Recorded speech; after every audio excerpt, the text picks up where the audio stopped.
We are live. Welcome to Israel Innovation, episode number 15. Today in the studio, we have Rave Gilmore from the company Biofence.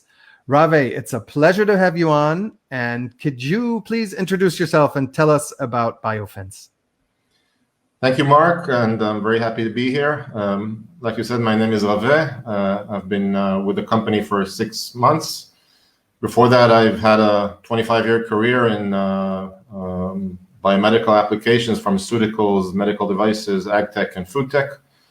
And in the last 6 months, I've been the chief operating officer for Biofence, which is developing an innovative technology for self-disinfecting surfaces.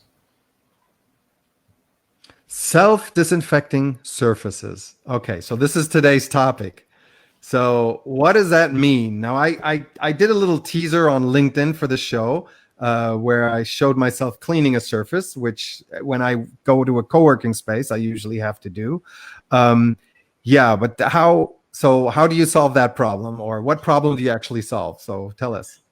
So what you actually did in your teaser was disinfect the surface. You used some sort of cleaning or disinfecting agent to wipe the surface clean. And if you do it correctly with the right agents, you can actually kill all the pathogens that are harboring on the surface.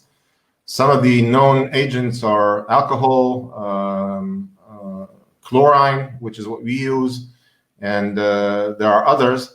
And all these materials are known to be, on one hand, very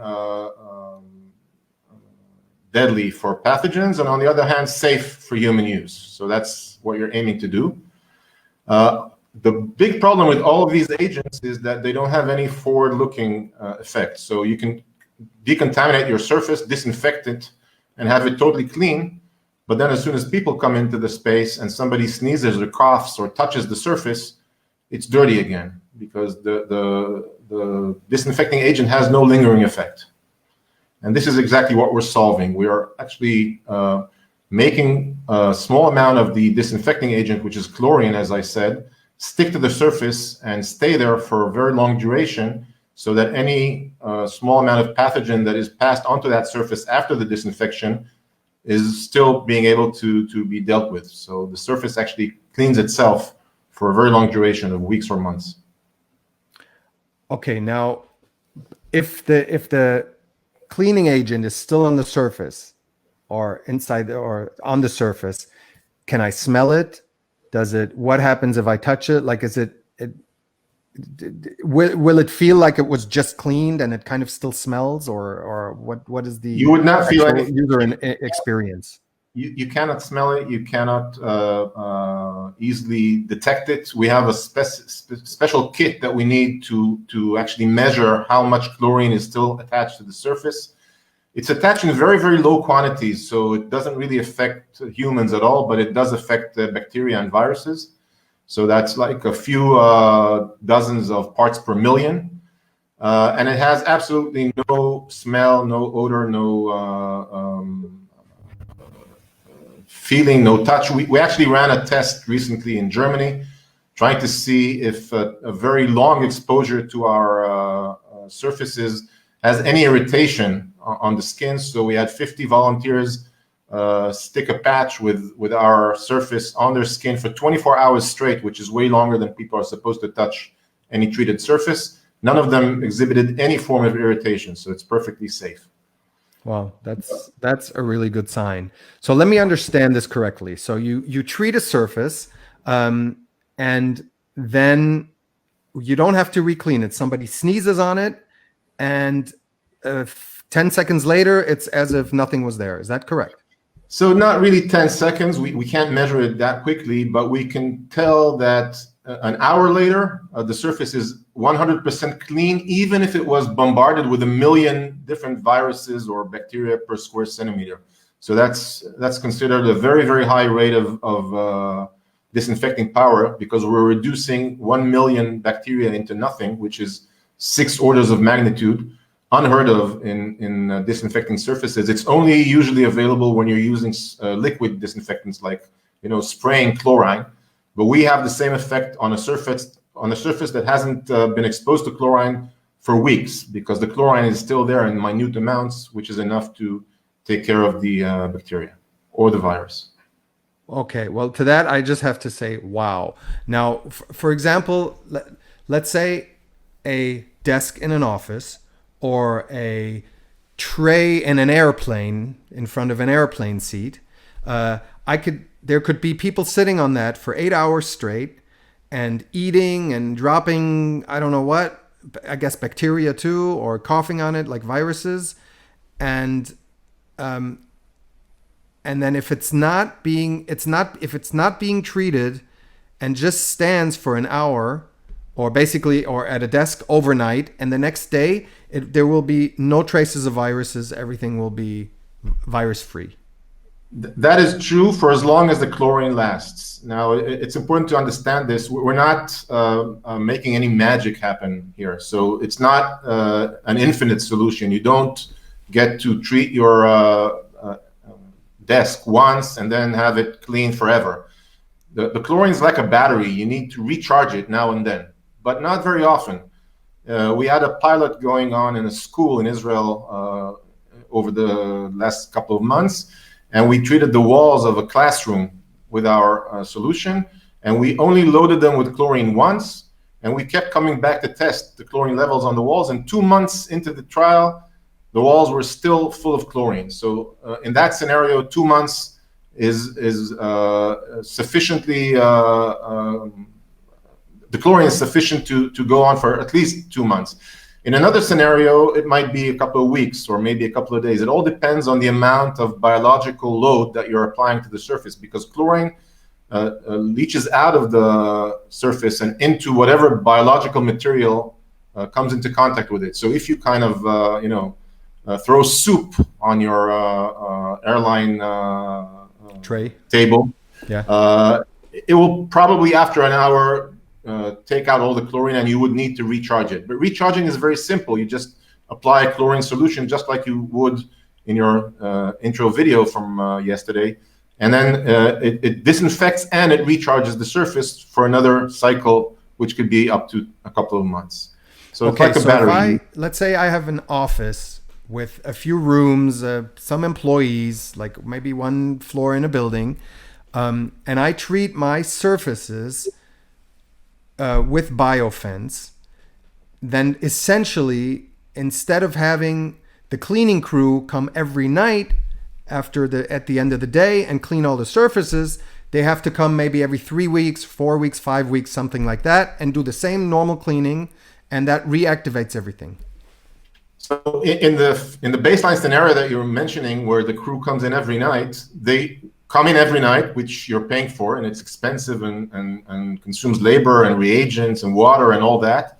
And at the same time, you're not really protected during the day, because 9 a.m., one employee comes into the office and sneezes. Now the surface is contaminated until the crew comes in at night. So the whole day, your employees are exposed to whatever's on the surfaces.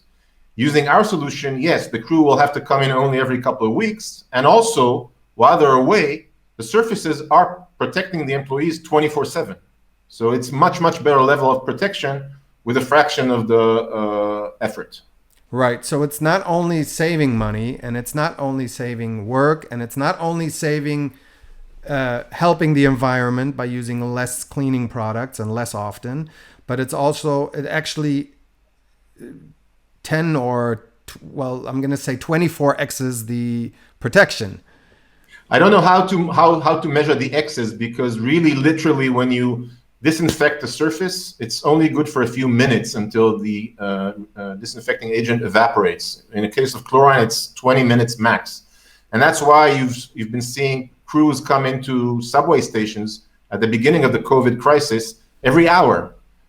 And it becomes impossible to manage, because even though you come in every hour, still for 55 minutes of that hour, the surfaces are dirty, and you can't keep doing that.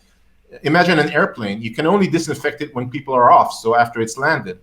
So you would have to have the airplane on the ground with a cleaning crew wearing these masks for, I don't know, half an hour between flights, every flight, just to make sure that you're protected against the diseases carried on the previous flight, but you're still not protected from somebody in a different row on the same flight with you, because the surfaces get contaminated during your flight. Right. With our solution, you're protected throughout the flight, and you don't need to do anything, for a few days at least. But how do you know when you have to reapply it? If it's after 2 weeks, after 4 weeks, like how do you have to measure it, or do you kind of like do I know this ahead of time, or how? So we have a chemical kit that measures the amount of chlorine on the surfaces, and we can measure it, and you can measure it and tell when you need recharging. But I think ultimately it would become routine. So for any use case, you would measure it a couple of times and see that in your specific case it lasts for, I don't know, 17 days, and then you will decide that you do a recharging action every 2 weeks, and then you're safe the entire time. You don't need to keep remeasuring it all the time, but you can as much as you want. That makes sense. Can you talk a little bit more about how this actual application of biofence works? Like the first time, how do you actually prepare the surfaces? Is that similar to what? And now we're not only talking about desktops, which I always have in my mind, but there are like so many places or so many things you could think of. It could be that you mentioned schools, so it could be walls, it could be I don't know. I mean, like, where is this used, and then how does this application actually work? Like, how much preparation is needed to get the surfaces to charge them up the first time? Okay, so we need to go back one step and describe the technology, which we kind of skipped. As we described, the actual disinfectant is chlorine, which is a well-known biocide, which is what does the trick. But we do have another secret ingredient in this in parentheses, ingredient in this mix, which is the polymer that we use to bind and stabilize the chlorine on the surface. And this is a polymer that we developed that has this unique quality. It can bind and stabilize chlorine for a long period of time. Now, the polymer, which we call protector, on its own cannot do anything. So in order to attach it to a surface, one way, which we're doing now, is to mix it into a series of paints and coatings that can go onto virtually any surface. So if you want to paint your wall, we have a wall paint with our protector mixed into it. If you want to paint a plastic surface, we might have a different product, or it might be the same product. There's a coating for metal. There's a coating for wood. There's basically coatings for any type of surface that you would like to imagine. And we didn't invent any of these. There's a whole industry of paints and coatings that's been up and running for I don't know how many decades, with all these wonderful products that are reliable, that are mechanically stable, that adhere very well to these types of surfaces and don't easily come off. You'd be surprised how many surfaces in your day-to-day environment are actually coated by any one of these coatings. Most of the time, it's a transparent film that you don't even see. And our polymer can go into any of these at the factory and produce a gallon of paint, which you can then use to coat your surface, whatever it is, or it can already come coated from the factory, and it just has this extra quality of being able to stabilize chlorine on it. And once that's done, all you need to do is wash it with chlorine now and then to have this extra protection. Okay, so that's how it works. And the coating is usually invisible or transparent, I'm assuming. In most cases, at least initially, we're aiming for it to be transparent because we know most people don't want to alter the way their environment looks. So if you have an office that's nicely decorated with whatever color is on the walls or on the desks, you wouldn't want to change that just in order to make it safe. And you don't have to, because we have a transparent coating that can go on top of anything. So but we can also have a pigmented coating, like a white coating for walls, which you can use instead of normal paint. So any option basically can be done. Okay, but in either case, it's something I will apply by myself, or the end user can apply the product by themselves. We don't have to call in a biofence crew or biofence trained people to do this to coating. Is that correct? So that depends on the type of coating used. In most cases, you are correct. If you want to coat like an office environment, then you would use a very safe, easy to use water-based coating, which can be applied by any professional or even by the office owner. But in some cases, you want industrial grade coating, which is very hard to take Well, apart. yeah, maybe in airports. In airports, maybe. I didn't describe the history of the company. We started out in the food tech industry, coating food manufacturing facilities who are trying to protect themselves against foodborne pathogens like Listeria and Salmonella. That was before COVID even emerged. So bacteria and not viruses. And in those cases, you're actually in a very industrial environment. You maybe have metal floors, and that has to be up to certain standards of roughness versus smoothness, so that employees don't slip. It's a hard hat environment and all that. And in those cases, there are specific coatings that we apply, which have to be applied using professional crews. But that's a very extreme example.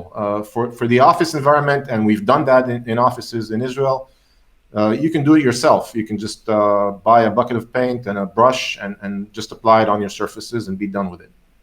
Great. Is this already on the market? Can I already go and buy it? Or what's your rollout plan for that?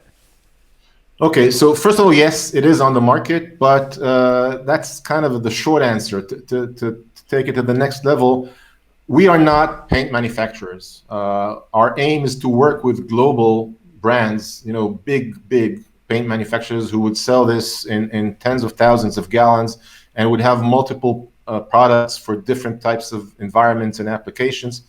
And it takes time to roll out such a huge product line. What we did initially is we collaborated with some Israeli manufacturers of paint and coating. So small brands, just a few products, 4 or 5, and we're offering them for sale. Initially, we were only targeting the Israeli market because we wanted to, gauge the customer needs and make sure we answer them. But with the COVID pandemic spread out, we started getting requests from global users, and we are happy to sell our products, and just ship them to wherever they're required. So if you want, you can actually order them from us, and we'll happily ship them to you. No, that's great. Now, is that something that's for like a small business owner with like 1 office room, 5 office rooms, or maybe 10 or 10 surfaces, tabletops, and a kitchen and this type of thing? Is that something that makes sense, or is that something more would be like the whole building management would have to be on board to do it like on a more on a higher scale? Like, is that something that or that I could just use like for my home, just to say, okay, the elevator in my building and basically all the doorknobs and everything in my home will disinfect at once and then we're good for a month? Or is that something that requires like a certain size to make it worth it? There is no minimum size requirement. We've had companies install it in their offices, which was 1 floor out of a building, and then they maybe want to put it on the handrail in the stairway leading up, for which they need the building permission, or on the elevator, again, for which they need the building permission. But there's no limitations, and you can do it wherever you have permission. There's no reason to not coat an office because it's too small. And I guess even an office, like a 1 office floor, I guess they immediately, like, the savings are like, they probably, I'm guessing your product is more expensive than what I normally would buy for cleaning. And then, but it's probably the savings like make up for it in like no time, like quite quickly, right? So there's 2 components here. The paint or the coating itself is actually a bit expensive, but you only need to coat it once. And then after that, you apply chlorine a lot less than you would without it. And that's where the savings come from. So you'd be saving a lot of money on the cleaning products, but there's this one-time installation cost that you need for the coating. And sorry if I go back on it, but just to understand, so this initial coating is something that will last for basically for years, or just like any paint or coating, it depends on the coating itself. So if we but long, yeah. In general, years. For at least a couple of years before you need to recoat, hopefully more. Okay, And by the excellent. way, the coating itself, one of the qualities that we demand of it is that it's able to absorb chlorine and not come apart. So it makes the surface resistant to chlorine, which chlorine is a very corrosive material. So without any coating protection, many surfaces would be corroded, like metal surfaces. You can't really repeatedly apply chlorine to a metal handle without corroding it, but you can after you coated it. So we're actually protecting the surface from being corroded. Wow. I mean, and you're saying that nothing like all of the ingredients, everything that you use is kind of industry standard. So it's no, but it's very innovative. I'm saying, and it's only full of advantages, like for all around. So So the polymer, the protector polymer, is not an industry standard. That's a patented polymer, but I can say that it's very safe. It's totally inert. It has absolutely no biocidal effect. It's not regulated. Our paints and coatings have no claims for killing any pathogens, and therefore they don't need any BPR or EPA approval. And the chlorine product that we use to activate them is sold separately and is already EPA and BPR approved. So again, no regulatory issue. yeah, no, I understand you're trying to use partners and go on a global scale, but this is something like in my vision, this is something that also in a small packaged way belongs on like a QVC or like a shopping channel, because this is something like this is perfect for consumers who want to who want to protect their house and their doorknobs and all of that. It's if you manage to come up in a to package it in a consumer friendly way, for really like individual consumers to purchase it, I think you have. I mean, the arguments are like overwhelming. I think the COVID situation has brought it very much to light. I think humanity has been neglecting this aspect, and surfaces have been contaminated really badly for many years. People are waking up to it now, obviously because of the COVID. But I think COVID is just one disease. Nobody's going to promise you that there's not going to be something else coming along in 2, 3, 5 years, which could be worse, and it could be more prone to being transferred through surfaces. And our level of protection is something that really adds to whatever environment people are living in.